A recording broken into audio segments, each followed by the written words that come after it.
Right, hiccups. For some reason we get hiccups. We all get hiccups, and they can be quite painful. Some hiccups can go on and on and on. You see these rumours about having a fright or just drinking a glass of water or whatever.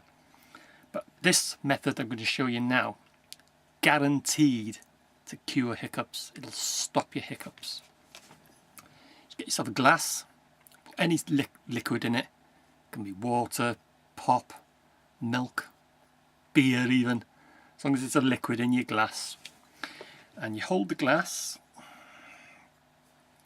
with 3 fingers like that, leaving the first 2 fingers free and your thumbs free.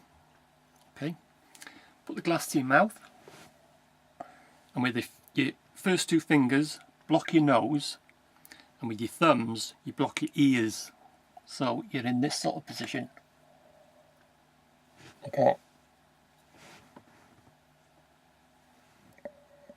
Okay, you've got your glass to your mouth, and you've got your first 2 fingers blocking your nose and your thumbs blocking your ears.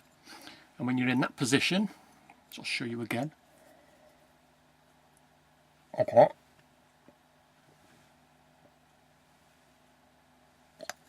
All you do, hold that position and just drink out of the glass. Preferably drink as much as you can, or at least 3 or 4 swallows. Guaranteed your hiccups will stop. If it doesn't work the first time, just do it again and your hiccups will stop. This is not a joke or a spoof or anything like that. It does work. That's my method for curing hiccups. So next time you have an attack of hiccups, give it a go and it'll cure hiccups.